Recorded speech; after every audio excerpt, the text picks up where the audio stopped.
அனைவருக்கும் அன்பு வணக்கம். ஒரு வாரம் ஒரே வாரம் நான் சொல்ல போகிற இந்த விஷயத்த அட்லீஸ்ட் ட்ரை பண்ண முடியுதான்னு பாருங்கள். முடிஞ்சால் சின்சியராக செஞ்சு பாருங்கள். எதுக்காகனா, நிறைய பேர் கேட்குறீங்க இல்லையா, பிரபஞ்சத்துக்கூட என்னால் கனெக்ட் பண்ண முடியல, இல்லைன்னா பிரபஞ்சம் நான் எவ்வளோ கேட்டும் தரல. நிறைய பேர் ரொம்ப அழகாக அந்த பிரபஞ்சத்தை உணர்ந்துருக்கீங்க. ஆனால் அதே போல் இன்னும் சில பேர்கள் எனக்கு பிரபஞ்சம்னா ஒன்றும் புரியல, நானும் கேட்டுக்கிட்டே இருக்கேன். ஒருத்தர் கமெண்ட் போட்டிருந்தார் லாஸ்ட் வீடியோவில், இது வரைக்கும் எனக்கு ஒன்றுமே நடக்கலை, எதனால் எனக்கு எதுவுமே சரியாகவே இல்லை, இது வரைக்கும் எனக்கு எதுவுமே இந்த பிரபஞ்சம் செய்யலைன்னு. ஸோ முதல்ல ஒரு விஷயம் நான் சொல்லிக்கிறேன். பிரபஞ்சம் செய்யலை அப்படின்னா அது ஒரு என்ன, பிரபஞ்சங்கிறது முதல்ல என்னன்னு நமக்கு புரியணும். பிரபஞ்சங்கிறது ஒரு எனர்ஜி. அந்த எனர்ஜியை ரிசீவ் பண்ணக்கூடிய ஆற்றல் நம்மக்கிட்ட தான் இருக்குது, நமக்குள்ளே தான் இருக்குது. நம்ம இந்த பிரபஞ்சத்தோட ஒரு துகள்கள் தான்.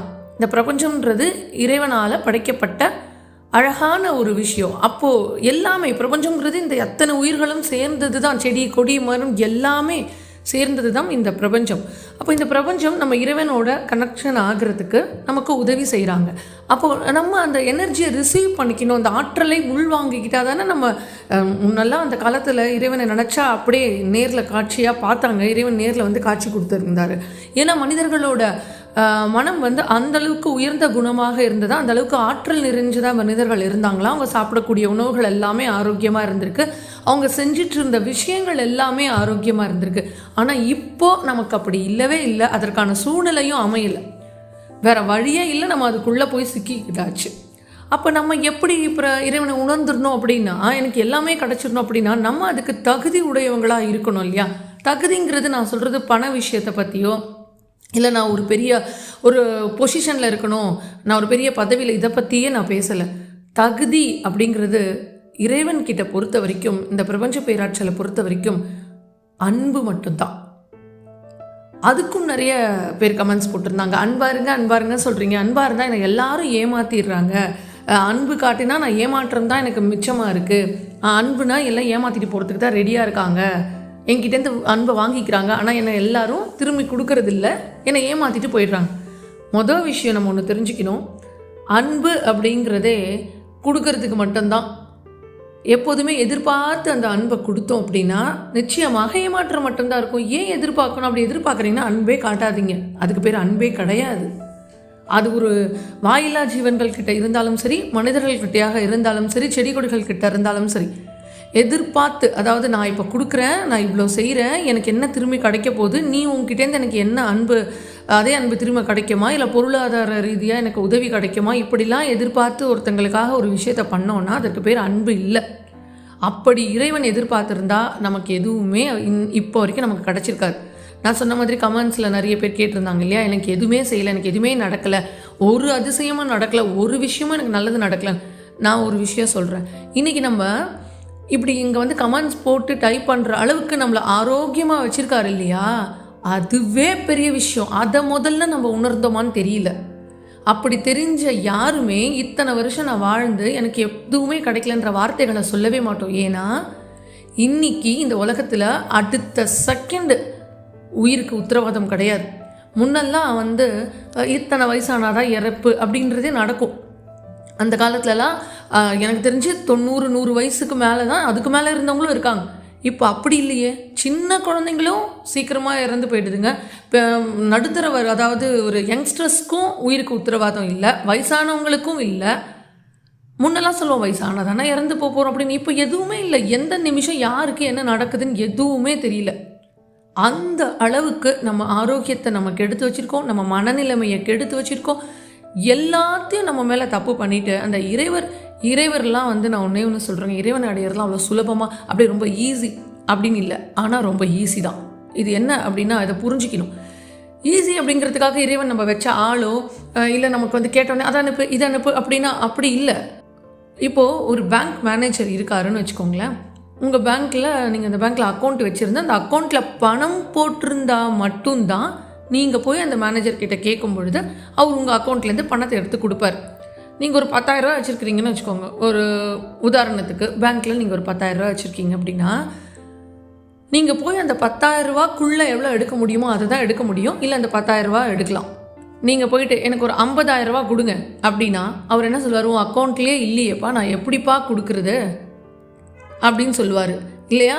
அப்போ நம்ம அக்கௌண்ட்டில் இருந்தால் தான் கொடுப்பாங்க. அதே போல தான் நம்ம வாழ்க்கையில் நம்ம கர்மாக்கள் தொடர்ந்த பிறவிகளில் என்னென்னலாம் பண்ணிட்டு வந்தோம் நம்ம அக்கௌண்ட்டில் ஏற்றிட்டு வந்திருக்கோம் நமக்கு தெரியாது. நம்ம அக்கௌண்ட்டில் என்ன இருக்கோ அதைத்தான் இறைவன் கொடுப்பார். நான் போன ஜென்மத்தில் பாவமாக செஞ்சுட்டு எல்லாருக்கும் கெட்டது பண்ணிட்டு வந்திருந்தேன், இல்லை எல்லாரையும் கஷ்டப்படுத்தி வந்திருந்தேன்னா இந்த ஜென்மத்தில் நான் கண்டிப்பாக அதே கஷ்டத்தை நான் அனுபவிச்சா மட்டும்தான் என்னோடய பிறவியை முடிக்க முடியும், என் கர்மாவை கழிக்க முடியும். சரி, அப்போ எனக்கு போன ஜென்மத்தில் நான் என்ன பண்ணேன் எனக்கு எப்படிங்க தெரியும்? அது எனக்கு இப்போ தெரியல, நான் தெரியாமல் பண்ணியிருக்கலாம், எனக்கு தெரியாது. இப்போ நான் அதுக்காக கஷ்டப்பட்டுக்கிட்டே இருக்கணுமா அப்படின்னா அதுக்கும் ஒரு வழி இறைவன் கொடுத்துருக்காரு. பேங்க் மேனேஜர் என்ன பண்ணுவார், இருக்கிற காசு அவ்வளோதான்ப்பா போ அப்படின்னு அனுப்பிச்சிடுவார். ஆனால் இறைவன் இந்த பிரபஞ்சமும் அப்படி கிடையாது. இந்த பிரபஞ்ச பேராற்றல் அவ்வளவு கருணை, அவ்வளவு அன்பு, இந்த இறைசக்தி நம்ம மேலே அன்பை பொழியிறாங்க. அப்போ என்ன சொல்கிறாங்க, சரி ஏதோ பண்ணிட்டு வந்துட்டேன், சரி பரவாயில்ல போனால் போகுது, அது உனக்கும் தெரியல, ஆனால் நீ என்ன பண்ணன்னு எனக்கு தெரியும், அதனால் நான் சொல்கிற வழியை கேளு அப்படின்றதுக்காக என்ன சொல்கிறாங்க இறைவன்னா, எத்தனையோ ஜென்மாக்களாக தொடர்ந்து கர்மா இருந்து என்னென்ன கஷ்டப்படுத்தணுமோ இப்போ நம்ம அதெல்லாம் கஷ்டத்தையும் நம்ம அனுபவிக்கிறோம். யாரையாவது உதாசீனப்படுத்திருக்கலாம், மனசு நோக்க பேசியிருக்கலாம், பண ரீதியாக ஏமாற்றிருக்கலாம், நோய்களால் நம்ம இன்றைக்கி கஷ்டப்படுறோம் அப்படின்னாலே யாரையும் மனசும் உடம்பையும் புண்படுத்தியிருப்போம். அதனால தான் இன்றைக்கி நமக்கு அதே கஷ்டம் நமக்கு வரும். பண விஷயம்னா பண விஷயத்தில் ஏமாற்றிருப்போம். ஸோ இன்றைக்கி நம்ம பொருளாதாரத்தில் கஷ்டப்பட்டுட்டு இருப்போம். இப்போ எனக்கு தெரியாமல் பண்ணிட்டேன் இல்லையா, இப்போ நான் என்ன பண்ணுறது அப்படின்னா, இந்த வாழ்க்கையில் இந்த பிறவியில் உனக்கு தெரியும்ல நீ என்ன பண்ணிகிட்டு இருக்கேன்னு. அப்போ நீ இந்த பிறவியில் இது வரைக்கும் இத்தனை நாள் வாழ்ந்த வாழ்க்கையில் யாருக்காவது கஷ்டம் கொடுத்துருந்தாலோ, யார் மனதையாவது நோகடிச்சிருந்தாலோ, யாரையாவது ரொம்ப மனசு புண்படுற மாதிரி நம்ம பேசியிருந்து அவங்க கஷ்டப்பட்டு அதனால் அவங்களோட மனம் நொந்து போயிருந்தாலோ நமக்கு எல்லா பாதிப்புகளும் வரும். ஒன்று. இன்னொன்று, நிறைய உயிர்களை கஷ்டப்படுத்துறது, வாயிலா ஜீவன்களை கஷ்டப்படுத்துறது, எல்லாத்தையும் விட அவதூறு பேசுறது, அதாவது மற்றவங்களை காசிப்னு சொல்லுவாங்களா, யார் என்ன விஷயம்னே தெரியாமல் ஒருத்தங்களை பற்றி தேவையில்லாத தவறான விஷயத்த பேசுறது, இது எல்லாத்தையும் நம்ம பண்ணிகிட்ருக்கோம் அப்படின்னா இந்த ஜென்மத்திலையும் நிச்சயமாக இதுலேருந்து வெளியில் வரவே முடியாது. நமக்கு பிரபஞ்சம் எதுவுமே செய்யலைன்னு சொல்லிக்கிட்டே இருக்க வேண்டியதுதான். கடைசி வரைக்கும் நம்மளால் அதை செய்கிறத உணரவே முடியாது. எவ்வளவோ நமக்கு இந்த இறையாற்றல் நமக்கு ஹெல்ப் பண்ணுறதுக்கு ரெடியாக இருக்குது. நம்ம செய்ய வேண்டியதெல்லாம் நம்மளோட எண்ணங்களை மாற்றிக்கணும். இப்படி ஒரு வேளை நம்ம இவ்வளோ நாள் இருந்திருந்தா கூட இனிமேல் இது எல்லாத்தையும் விட்டுட்டு, இதெல்லாம் எனக்கு வேண்டவே வேண்டாம், இனி நான் ஒரே ஒரு விஷயந்தான், நம்ம நல்லது செய்கிறோங்கிறது அடுத்தது, அடுத்தவங்களுக்கு முடிஞ்ச உதவியை செய்ய போகிறோம், பணம் உதவுறோம், அதில் ஹெல்ப் பண்ணுறோம், சாப்பாடு கொடுக்குறோம், இதெல்லாம் அப்புறம். முதல்ல நம்ம செய்ய வேண்டியது நம்மளை நம்ம மாற்றிக்கணும். எப்படி மாற்றிக்கணும்? பெருசாக எதுவுமே செய்ய வேணாங்க. நம்மளோட வேலைகளை மட்டும் பார்த்துட்டு யாரை பற்றியும் தேவையில்லாத விஷயங்களை பேசாமல், யாருக்கும் கஷ்டம் கொடுக்காம, முடிஞ்ச வரைக்கும் நம்மளால் என்ன முடியுமோ அதை சின்ன சின்ன உதவிகளை மற்றவங்களுக்கு செய்யலாம். முடியவே இல்லையா, 4 அன்பான வார்த்தைகளை மற்றவங்களுக்கு நீங்கள் கொடுத்துட்டு அவங்களுக்கு ஆறுதல் சொல்ல முடிஞ்சால் சொல்லுங்கள், இல்லை கூட சப்போர்ட் பண்ண முடிஞ்சால் பண்ணுங்கள். இல்லை எதுவுமே முடியலையா அவங்களுக்காக பிரார்த்தனை பண்ணிட்டு, இறைவா இப்படி என் முன்னாடி கஷ்டப்படுறாங்க, என்னால் எதுவும் செய்ய முடியல, நீங்கள் பார்த்துக்கோங்க, அவங்களுக்கு ஏதாவது ஒரு உதவி கிடைக்கட்டும்னு மனசார அவங்கள பிரார்த்தனை செஞ்சுட்டு, அவங்களுக்காக பிரார்த்தனை செஞ்சுட்டு அவங்கள வாழ்த்திட்டு போயிட்டே இருக்க வேண்டியதுதான். ஸோ நம்மளோட எண்ணங்கள், அந்த எண்ணங்கள் மாற்றுறது அப்படிங்கிறதுல முக்கியமான விஷயம் இருக்குங்க. அது என்னன்னா அந்த நன்றி உணர்வு. ஸோ நம்மக்கிட்ட பாருங்கள், எவ்வளோ கிராட்டிடியூடே இல்லைங்கிறதுக்கான வார்த்தைகள் தான், பிரபஞ்சம் எனக்கு எதுவுமே செய்யலை, இந்த இறைவர் எனக்கு எதுவுமே செய்யலை, நான் எல்லார் மேலேயும் அன்பு காட்டுறேன், நான் எவ்வளோ வருஷமாக வாழ்க்கையை வாழ்ந்துட்டுருக்கேன், இன்றைக்கி நம்ம உயிரோடு வாழறோம், சாப்பாடு கிடச்சிருக்கு, வீடு வாசல் இருக்குது, மழை வந்தால் நமக்குன்னு ஒரு கூரை இருக்குது, அது கூட இல்லாதவங்க எத்தனையோ பேர் ரோட்டில் இருக்கிறவங்க கூட இறைவனை சபிக்கிறதே இல்லை. நீங்கள் பார்த்துருக்கீங்களா? நம்ம இந்த மாதிரி வீடு வாசல் வச்சுக்கிட்டு எல்லாம் வாழறவங்க தான் இறைவனை சபிப்போம். எனக்கு எதுவுமே செய்யலை அப்படின்னா அவரையே நம்ம திட்டுவோம். ஆனால் ரோட்டில் ஒரு குடிசை போட்டு ஓரமாக வாழறவங்க கூட அந்த குடிசை வீட்டில் கூட சின்னதாக ஒரு விளக்கேற்றி வச்சு ஒரு சின்ன சாமி ஃபோட்டோ வச்சுருப்பாங்க. அந்த ஒரு வெளிப்படுத்துறது தன்னோட அன்பை அவங்க. ஸோ அவங்க என்றைக்குமே புலம்புனதில்லை, எனக்கு எதுவுமே செய்யலையே, என் நிலைமையை இப்படி வச்சுருக்கேன்னு கேட்டதே கிடையாது. ஆனால் நம்ம மட்டும்தான் கேட்குறோம். ஏன்னா நமக்கு இருக்குல்ல, கொடுத்துருக்காரு, அந்த வீடு வாசல் கொடுத்துருக்காரு, சாப்பாடு கொடுக்குறாரு, தினமும் நம்ம நிம்மதியாக தூங்குகிறோம், சாப்பிட்டோன்னா நம்ம சாப்பாடு ஜீரணமாகுது, நம்ம மூச்சு காற்று நல்லா இருக்குது. ஏன்னா இன்றைக்கி இந்த செகண்ட் மூச்சுக்காக போராடுறவங்க, வெண்டிலேட்டர் வச்சு ஆக்சிஜனில் வச்சு அந்த ஐசியூவில் போராடுறவங்கள போய் பார்த்தோன்னா நமக்கு புரியும். நம்ம அதோட கேட்கவே மாட்டோம், இறைவா எனக்கு அதை கொடு இதை கூட கேட்கவே மாட்டோம். இது வரைக்கும் என்னை உயிரோடு இவ்வளோ ஆரோக்கியமாக என் கையால் நானே வேலை செஞ்சுக்கிட்டு என்னை நானே பார்த்துக்கிறதுக்கு எனக்கு ஆரோக்கியத்தை கொடுத்துருக்குறீங்களே, உங்களுக்கு நன்றின்னு சொல்ல மட்டும்தான் நம்ம கோயிலுக்கே போவோம். இந்த பிரபஞ்ச பேராற்றல் அதோட நம்ம வந்து எதுவுமே கேட்க மாட்டோம், நீ என்ன கொடுத்தாலும் சரிப்பா. ஏன்னா இது நாள் வரைக்கும் என்னை இவ்வளவு ஆரோக்கியமாக வாழ வச்சு இன்னைக்கு வரைக்கும் என்னோட உழைப்பில் என்னோட காசில் என்னால் என்னை பார்த்துக்க முடியுன்ற தெம்பை கொடுத்து அதோடு சேர்ந்து மற்றவங்களுக்கும் 4 பேருக்கு நான் என்னால் செய்யக்கூடிய அந்த ஆற்றலை கொடுத்து வச்சுருக்கீங்களே, இதுக்கே நான் உங்களுக்கு எவ்வளோ நன்றி சொல்ல போகிறேன்னு நம்ம மனசு ஆட்டோமேட்டிக்காக நம்ம பிரபஞ்சத்தை வழிபட ஆரம்பிச்சிடும், இந்த இறைவனை வழிபட ஆரம்பிச்சிடும். எதுவுமே கேட்க தோணாது. அப்போது புரியும் வாழ்ந்துட்டு இருக்கிற ஒவ்வொரு நிமிஷமும் நம்மளுக்கு எவ்வளோ வேல்யூவானது அப்படின்னு. இன்றைக்கி நம்ம இந்த மாதிரி இப்போ ஃபோன் வச்சுட்ருக்கோம், ரீசார்ஜ் பண்ணுறோம், அந்த வீடியோஸ் பார்க்குறோம், பேசுகிறோம், ஆடுறோம், ஓடுறோம், விளையாடுறோம், நல்லா சாப்பிட்றோம். ஆனால் இதெல்லாம் செய்ய முடியாமல் கை கால்கள் சரியாக இயங்காமல் இருக்கிறவங்கள போய் கேளுங்களேன், நம்ம கை கால்கள் நல்லா இருக்கிறது எவ்வளோ பெரிய விஷயம்னு நமக்கு புரியும். சாப்பிட்டா ஜீரணம் ஆகாமல் சாப்பாடு சாப்பிட முடியாமல் இருக்கிறவங்கள கேளுங்க, நம்மளுக்கு உணவு கிடச்சிட்டு இருக்கிறதுக்கே நம்ம எவ்வளோ நன்றி சொல்லணும் அப்படின்னு. துணியோனி இல்லாமல் கிழிஞ்ச ட்ரெஸ்ஸை போட்டுக்கிட்டோ இல்லை ட்ரெஸ்ஸே இல்லாமல் வாங்க முடியாமல் கஷ்டப்பட்டு ரோட்டில் உட்காந்துருக்கிறவங்கள கேட்டிங்கன்னா தெரியும் இன்றைக்கி நம்மளுக்கு இந்த ட்ரெஸ்ஸு கிடைக்கிறது எவ்வளோ பெரிய சந்தோஷம் நமக்குன்னு நம்மளால் உணர முடியும். தினம் தினம் சாப்பாடு கிடைக்கிது, அது இல்லாதவங்களுக்கு கேட்டால், பசியோட கொடுமையாக அனுபவிக்கிறவங்களுக்கு கேட்டால் தெரியும். எத்தனையோ நாத விடுதிகள் இந்த உலகத்தில் இருக்குது. அம்மா அப்பா யாருன்னே தெரியாத குழந்தைகள் இருக்காங்க. பாசம்னா என்னன்னே தெரியாமல் வளர்க்கப்படுறாங்க. கொடுமைகள் எத்தனையோ அங்கே அனுபவிக்கிறாங்க. அவங்கள போய் கேட்டால் தெரியும். அப்போ புரியும் நமக்கு, அவங்கள போய் பார்க்கும்போது புரியும் நமக்குன்னு ஏதோ ஒரு குடும்பம் இருக்குது, நம்ம கேட்குறதுக்குன்னு நம்மளுக்கு வீட்டில் ஒரு ஃபேமிலின்னு ஒருத்தங்க இருக்காங்க. அன்பு காட்ட யாருமே இல்லாமல் தனியாக நிற்கிறவங்களுக்கு தாங்க தெரியும் அன்போட வேல்யூ என்னென்னு. அப்போ நமக்கு இவ்வளவு விஷயங்கள் இறைவன் கொடுத்துருக்காரு, இந்த பிரபஞ்ச பேராற்றல் நம்ம கொடுத்து வாழ வச்சுக்கிட்டு இருக்கு. எங்கேருந்துங்க அந்த ஆக்சிஜன் கிடைக்கிது, எப்படி தானாக உற்பத்தி ஆகுது சொல்லுங்கள்? அப்படி அந்த ஆக்சிஜன் இல்லைன்னா இன்றைக்கி நம்மளோட நிலைமை என்ன? எங்கிருந்து இந்த சூரிய ஒளி கிடைக்கலனா, இரவே வரல, நிலாவே வரல, வெளிச்சமாகவே இருக்குன்னா எவ்வளோ கஷ்டம். இல்லை இரவாகவே இருக்குது, பகலே வரல, வெளிச்சமே இல்லைன்னா எவ்வளோ கஷ்டம். தண்ணி கிடைக்கலனா என்ன பண்ணுவோம் யோசிச்சு பாருங்க. உணவு கூட நம்ம 1 நாள் 2 நாள் பட்டினி கிடக்கிறோம். ஆனால் 1 நிமிஷம் தண்ணி நின்று போச்சு வரலன்னா, காற்றே இல்லை, இந்த உலகத்தில் காற்றே இல்லை அப்படின்னா எவ்வளோ நேரம் நம்ம வந்து காற்று இல்லாமல் இருக்க முடியும்? நல்ல சுவாசிக்கிற ஆக்சிஜன் கிடைக்கலாம். அப்போ இதெல்லாம் யார் நமக்கு எதிர்பார்த்தா இந்த இறைவன் செஞ்சிட்ருக்காங்க? இந்த பிரபஞ்சத்திலேருந்து நம்ம எவ்வளோ விஷயங்களை எடுத்துக்கிறோம். ஆனால் பதிலுக்கு இந்த பிரபஞ்சத்துக்கு நம்ம திரும்பி இந்த இயற்கையை நம்ம பாழ்படுத்தாமல் இருந்தால் கூட போதும். ஆனால் அதையும் பாழ்படுத்திட்டு ஆனால் நம்ம கேள்வி கேட்குறோம், என்ன கொடுத்துச்சு எனக்கு இந்த உலகத்தில் பிரபஞ்சம்? எனக்கு என்ன பிரபஞ்சம்? நம்ம வச்ச வேலையாள் கிடையாது. பிரபஞ்சமே எனக்கு 1 லட்சம் கொடு, என்ன அது பிரபஞ்சம் யார்? நம்ம தான் அந்த பிரபஞ்சம். நம்ம தான் உழைக்கணும். நம்ம உழைச்சிட்டு நம்ம எஃபர்ட்டை போட்டுட்டு அந்த இறைசக்திக்கிட்ட பிரார்த்தனை வச்சா நீங்கள் போட்ட அந்த உழைப்பு என்றைக்குமே வீணாகாமல் உங்களுக்கு இந்த பிரபஞ்சம் கொண்டு வந்து சேர்க்குமே தவிர, வானத்தை பார்த்துட்டு 1 லட்சம் கொடுனா தானாக கொடுக்காது. ஏன்னா அங்கே இல்லை, நமக்குள்ளே இருக்குது அந்த பிரபஞ்ச சக்தி, பேராற்றல், இறைசக்தி நமக்குள்ளே இருக்காங்க. நம்ம உணர்ந்தா போதும். அந்த உணர்றதுக்குன்னு ஒரு சில விஷயங்கள் தான் இப்போ நான் சொல்லிட்டு இருக்கிறேன். இந்த மாதிரி யாரை பற்றியும் பேசாமல், யாரோட மனசையும் நோக்கடிக்காமல், முக்கியமாக நன்றி உணர்வோடு கிடைச்ச எல்லாவற்றிற்கும் நன்றி உணர்வோடு ஆத்மார்த்தமாக நீங்கள் நன்றி சொன்னாலே போதும். அது கூட இந்த பிரபஞ்சத்திற்காக நம்ம சொல்லலை, நன்றி சொன்னால் தான் கிடைக்குமான்னு இல்லை. நம்ம மனசு அந்த நன்றி உணர்வாலையும் அன்பாலையும் நிரம்பி வழியும் பொழுது ஒவ்வொரு விஷயமா நமக்கு கிடைக்கும். அப்போ கூட பாருங்கள், நமக்கு கிடைக்கணுன்றதுக்கு தான் நம்ம பேச வேண்டியதாக இருக்கே தவிர்த்து, அந்த இறைவா நான் உன் கூட இருக்க ஆசைப்படுறேன், உன்னோட ஒன்றா கலந்து இருக்க ஆசைப்படுறேன் நம்ம யாருமே கேட்குறதில்ல. அதனால் இறைவரும் அதை கொடுக்கறதில்ல. எல்லாரும் என்ன கேட்குறோம், ஏதோ ஒரு தேவைகள் இந்த உலகத்தில் மாட்டிக்கிட்டு நம்ம தேவைகளுக்காகவே வாழ்ந்து பழகிட்டோம். குழந்தையிலேருந்து ஏதாவது ஒன்று கேட்டுக்கிட்டே தான் இருக்கோம். எவ்வளோ வயசானாலும் அதுக்கு நம்ம முடிக்கிறதே இல்லை, கேட்டுகிட்டே இருக்கோம். ஒருத்தராவது இறைவா நான் உன் கூட ஐக்கியமாகிறேன், உன் கூட கலக்கிறேன், என்னை உன் கூடயே வச்சுக்கோ, மறுபடியும் எனக்கு இந்த பிறப்பே வேண்டாம்ப்பா.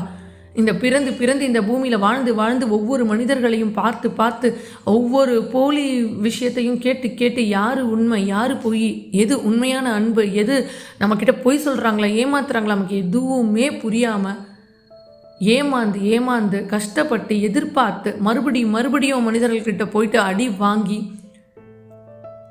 எதுக்காக இதெல்லாம்? அப்போது நமக்கு என்னதான் பண்ணணும் அப்படின்னா, டைரெக்டாக அந்த இறைவனோட போய் நம்ம திரும்ப இந்த பிறப்பே வேண்டாம்ப்பா அப்படின்னா இந்த நன்றி உணர்வு இந்த அன்பும் நிரம்பி வழிஞ்சால் போதும். உங்களுக்கு இந்த ஜென்மத்தில் என்னென்ன தேவைகளோ அந்த தேவைகள் பூர்த்தி அடைஞ்சு அடுத்த பிறவியே இல்லாமல் இறைவனோடையே போய் சேர்ந்துட முடியும்.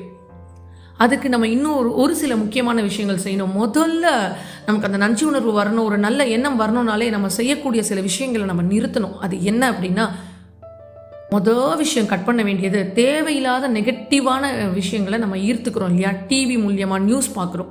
நிறைய இன்னைக்கு நியூஸ் பார்க்குறது ஏன் நல்லதே வேண்டாம் பார்க்கவே வேண்டான்னு நான் சொல்கிறேன் அப்படின்னா, ஒன்று கூட நல்ல விஷயமா வர்றதில்லை. உங்கள் எல்லாருக்குமே அது தெரியும். இன்ஸ்டாகிராமை திறந்தா அப்பா அப்பா அப்பா அதில் போட்டிருக்கிற பயமுறுத்துகிற மாதிரியான விஷயங்கள் தான், பதற வைக்கிற மாதிரி விஷயங்கள் தான். தயவு செய்து ஒரு வாரத்துக்கு அந்த இன்ஸ்டாகிராம் பார்க்காதீங்க, நியூஸ் சேனலை பார்க்காதீங்க, நியூஸ் பேப்பரை வாங்கி படிக்காதீங்க. சில பேருக்கு பல வருஷம் பழக்கமாகவே இது இருக்குது. நியூஸ் பேப்பர் இல்லைன்னா வாழ்க்கையே ஓடாது, நியூஸ் கேட்கலன்னா எனக்கு உலகமே அழிஞ்சிடும். அப்படிலாம் இல்லை. ஒரு காலத்தில் நியூஸுங்கிறது ஒரு இன்ஃபர்மேஷனை தெரிஞ்சுக்கிறது, இங்கே இப்படி நடக்குதுப்பா அப்படின்னு சொல்கிறதுக்காக இருந்து இன்றைக்கி மொத்த கெட்ட விஷயத்தை மொத்தமாக சொல்கிறதுக்கு தான் இருக்குது எல்லா சோஷியல் மீடியாவுமே. ஸோ அதனால் இப்போ நான் பேசிகிட்டு இருக்கிறது கூட ஒரு சோஷியல் மீடியா வழியாக தான், வேறு வழி இல்லை. ஆனால் அது நல்லதுக்காக யூஸ் பண்ணிக்கோங்கன்னு சொல்கிறேன். நல்ல விஷயங்களை மட்டும் அந்த சோஷியல் மீடியாவில் பார்க்க முடிஞ்சா பாருங்கள். ஒரு தேவையில்லாத விஷயமும் சேர்ந்து வருதா, அதை அப்படியே தள்ளி விட்டு போயிடுங்க. இல்லைங்க எனக்கு அதை பார்த்தாலே பார்க்கணும் போல் இருக்குன்னா ஒரு வாரத்துக்கு முதல்ல பார்க்காம இருங்களேன். அது முடியுதான்னு ட்ரை பண்ணி பாருங்கள். ஸோ சோஷியல் மீடியாவை ஒரு வாரத்துக்கு பார்க்காதீங்க. அது டிவியாக இருக்கட்டும், ஃபோனாக இருக்கட்டும், இன்ஸ்டாகிராமாக இருக்கட்டும். முதல்ல ஒரு நாள் முடியுதான்னு பாருங்கள். அப்போ தெரியும் நம்ம எவ்வளோ அடிக்ஷன் ஆகிருக்கோம் இதுக்கு அப்படின்னு. சுற்றி 4 பேர் சொல்கிற கெட்டதை தான் நம்ம கேட்டுட்ருக்கோம். கொஞ்ச நாளைக்கு இந்த ஒரு வாரத்துக்கு இதெல்லாம் நிறுத்திடுங்க. முக்கியமாக இந்த ராத்திரியில் ஃபோனை பார்த்துட்டு அப்படியே தூங்குறது, காலையில் எழுந்த உடனே ஃபோன் முகத்தில் தான் முழிக்கிறது, இது வேண்டவே வேண்டாம். உங்கள் பெட்ரூம்குள்ளே ஃபோனை அலோவ் பண்ணாதீங்க. ஒரே ஒரு வாரம் நான் சொல்கிற மாதிரி அழகாக நிம்மதியாக படுக்க போகிறதுக்கு முன்னாடி உட்காந்து பிரார்த்தனை பண்ணுங்கள். பெருசாக தியானம்லாம் வேண்டாம். ஒரு 10 நிமிஷம் உங்கள் மூச்சை கவனிங்க, அமைதியாக மூச்சு காற்ற கவனிங்க. அந்த பிரார்த்தனையை வைங்க, இறைவா நல்லா நிம்மதியான தூக்கம் கொடுங்கன்னு கேளுங்க. வேறு ஒன்றுமே கேட்காதீங்க. பணம் கொடு, பொருளாதாரம் கொடு, வாழ்க்கை வேலை கொடு, கல்யாணம் கொடு, இதெல்லாம் இப்போதைக்கு வேணாம். அந்த ஒரு வாரத்துக்கு நான் சொல்கிறத செய்யுங்க. அமைதியாக மனசார அந்த உங்களுக்கு யாரை பிடிக்குமோ அந்த இறைவரையோ பிரபஞ்சத்தையோ உட்காந்து பிரார்த்தனை பண்ணிவிட்டு மூச்சு காற்ற கவனிச்சுட்டு நிம்மதியான தூக்கம், ஆழ்ந்த உறக்கம் கொடுங்கன்னு கேளுங்க. இந்த ஆழ்ந்த உறக்கம் நீங்கள் தூங்கினாலே உங்களோட ஸ்ட்ரெஸ் எல்லாமே ரிலீஃப் ஆகிடும். அந்த தூங்காததுக்கு காரணமே நைட்டில் ஃபோன் பார்க்குறது தான். ஸோ முதல்ல அதை நீங்கள் நிறுத்திடுங்க. எப்படி நீங்கள் தூங்க ஆரம்பித்து பாருங்கள், உங்கள் தூக்கம் அவ்வளோ குவாலிட்டியாக இருக்கும், அவ்வளோ அருமையாக இருக்கும். பல நாள் நீங்கள் பார்க்காத தூக்கத்தை தூங்குவீங்க. ஒரு வாரத்துக்கு ட்ரை பண்ணுங்கள். முதல்ல கொஞ்சம் கஷ்டமாக இருந்தாலும் அடுத்தது சரியாகும். போக போக உங்களுக்கு இது பழகும். அடுத்து மார்னிங் எழுந்துக்கும் போது தயவுசெய்து ஃபோனை எடுத்துகிட்டு அதை பார்த்து எழுந்துக்கணும்னு நினைக்காதீங்க. எழுந்திருக்கும் போதே கண்களை திறக்கிறதுக்கு முன்னாடியே இறைவா இன்னைக்கு ஒரு அழகான புது நாளை கொடுத்துருக்கீங்க, என்னை உயிரோட ஒரு நாள் கொடுத்துருக்கீங்க. இன்றைக்கி அப்படி வேண்டியதாக போயிடுச்சு. உயிரோடு இன்றைக்கி இருக்கிறோமா அப்படின்றதே நிலை இல்லாமல் இருக்குது. அப்போது இன்றைக்கி ஒரு அற்புதமான புது நாள் தொடங்குது. இந்த நாட்களில் நான் நல்ல மனிதர்களை சந்திக்கணும், நிறைய நல்ல விஷயங்களை கேட்கணும், நிறைய நல்ல விஷயங்களை செய்யணும். எனக்கு இறைவரை உங்களை பற்றி நான் நிறைய தெரிஞ்சுக்கணும், உங்கள் கூட நான் இணையறதுக்கான அத்தனை விஷயத்தையும் பார்க்கணும், அன்பாக இருக்கணும், நிறைய 4 பேருக்கு நல்லது நினைக்கணும்னு இப்படி நினச்சி இந்த நாள் நல்ல விதமாக எனக்கு போகணும்னு நினச்சி அந்த நாட்கள் ஆரம்பிங்க. அந்த நாள் ஃபுல்லாக நான் சொன்ன மாதிரி மீடியாக்குள்ளே போகாதீங்க. 4 மனிதர்களை பாருங்கள். நீங்கள் நம்ம சொல்கிறோம் எல்லாம் ஏமாத்துக்காரங்க நம்ம அப்படி நினச்சிக்கிட்டே இருந்தால் அந்த மாதிரி மனிதர்கள் தான் நம்ம கண்களில் படுவாங்க. ஸோ நீங்கள் நம்பிக்கையோடு அந்த நாளை தொடங்குங்க. இன்றைக்கி நான் நல்ல மனிதர்களை சந்திக்க போகிறேன்ப்பா, அன்பான மனிதர்களை சந்திக்க போகிறேன், என் கூட அவங்க உறவாக இருக்க போகிறாங்க, நான் இறைவனை பற்றி நிறைய தெரிஞ்சுக்க போகிறேன், நிறைய நல்ல விஷயம் பண்ண போகிறேன். இல்லை உங்களுக்கு எதுவும் கோல் இருக்கும்ல, இப்படி ஆகணும், அந்த மாதிரி நான் ஆகி இதெல்லாம் பண்ண போகிறேன் அப்படின்ற கற்பனையோடு அந்த நாளை தொடங்குங்க. அந்த கற்பனை நிச்சயமாக நிஜமாக மாறும். ஒரு வாரம் இதை செஞ்சு பாருங்கள். ஃபோன் அவாய்ட் பண்ணணும், டிவியை அவாய்ட் பண்ணணும், கெட்ட விஷயங்களை கேட்கக்கூடாது, பேசக்கூடாது, காசிப் பேசுகிற புரளி பேசுகிற மனிதர்களை கொஞ்சம் ஒரு வாரத்துக்கு விலக்கி வைங்க. நீங்கள் அப்படி தெரியாமல் பேசினா கூட அதை நிறுத்திடுங்க. கேட்குறதெல்லாம் நல்ல விஷயமா கேளுங்க, செய்கிறதெல்லாம் நல்லதாக செய்யுங்க. எண்ணத்தை நீங்கள் அந்த திங்க் பண்ணுற விஷயத்தை எல்லாம் நல்லதாகவே யோசிங்க. நிறைய இயற்கையோடு ஸ்பெண்ட் பண்ணுங்கள். முக்கியமாக உணவில் நிறைய தண்ணீர் எடுத்துக்கோங்க. ஏன்னா அந்த தண்ணீர் தான் பிரபஞ்ச ஆற்றலை உங்களுக்கு அதிகப்படுத்தி கொடுக்கும். நிறைய நன்றி சொல்லுங்கள். சும்மா வார்த்தைகளில் கூட சொல்லி பாருங்களேன், நன்றி நன்றி நன்றி. ஒரு ஹோட்டலுக்கு போனீங்கன்னா அந்த சர்வருக்கு நன்றி சொல்லுங்கள். நீங்கள் உங்கள் குழந்தைகள் ஏதோ சும்மா ஒரு பொருள் உங்களுக்கு எடுத்து கொடுத்தாங்கன்னா நன்றி சொல்லுங்கள். நிறைய மனிதர்களை பாருங்கள், நன்றி உணர்வோடு அந்த ஒவ்வொரு மனிதர்களையும், ஒவ்வொரு மரத்தையும், ஒவ்வொரு செடி கொடிகளையும், உங்களுக்கு உதவி செஞ்சுட்ருக்கிற பொருள்களையும், இப்போ நீங்கள் கேட்டுட்ருக்கிற இந்த யூடியூப் சேனல், இந்த ஃபோன் எல்லாத்துக்குமே உங்களுக்கு உதவக்கூடிய அத்தனை விஷயத்துக்கும் நன்றி சொல்லுங்கள். எழுதி வச்சுக்கோங்க. ஒரு வாரம் கழித்து இதை யாராவது இந்த வீடியோ ஃபாலோ பண்ணிங்கன்னா ஒரு வாரம் கழித்து உங்கள் மனநிலைமை எப்படி இருந்தது இதுக்கு முன்னாடி, இதுக்கப்புறம் எப்படி இருக்குன்னு நீங்களே பதிவு பண்ணுங்கள். ஏன்னா இது அத்தனையும் என் மனசார நான் உணர்ந்து இத்தனை வருஷத்தில் நான் கற்றுக்கிட்ட பாடங்களை தான் இன்றைக்கி நான் இதை பதிவாக கொடுத்துருக்கேன். நீங்கள் இதை செஞ்சு பாருங்கள். இல்லை யாராவது இதே போல் செஞ்சுருந்தீங்கன்னா தயவு செய்து இந்த கமெண்ட்டில் ஷேர் பண்ணிக்கோங்க. ஏன்னா உணர்ந்தவங்க சொல்கிறது ரொம்ப ரொம்ப வேல்யூவான ஒரு வார்த்தைகள்ங்க. மற்றவங்களுக்கு அது மிகப்பெரிய தைரியத்தை கொடுக்கும். இதை எல்லாரும் செஞ்சு பார்க்கணுன்றது என்னோட ஒரு ஆசை. ஏன்னா அவ்வளோ அற்புதமாக இருக்கும் அந்த அனுபவம். அந்த பிரபஞ்ச பேராற்றல் உங்களுக்கு வந்து நின்று உங்கள் உடம்புக்குள்ளே இறங்குறத உங்கள் மனசே வேறு மாதிரி, உங்கள் வாழ்க்கையே வேறு மாதிரி, நீங்களே வேறு மாதிரி இருப்பீங்க. வேறு எதுவுமே பெருசாக வேணாங்க. என்னங்க வேணும் வாழ்க்கைக்கு? சந்தோஷம் இல்லை, நிரம்பி வழியணும்ல நம்ம வாழ்க்கை ஃபுல்லாக. மன அமைதி வேணுமா? இது அத்தனையும் நான் சொல்கிற இந்த விஷயத்தை செஞ்சீங்கன்னா நிச்சயமாக கிடைக்கும். செஞ்சு பாருங்கள். என் கூட வந்து நீங்கள் ஷேர் பண்ணிக்கோங்க. மீண்டும் ஒரு நல்ல பதிவில் உங்களை சந்திக்கும் வரை நன்றி.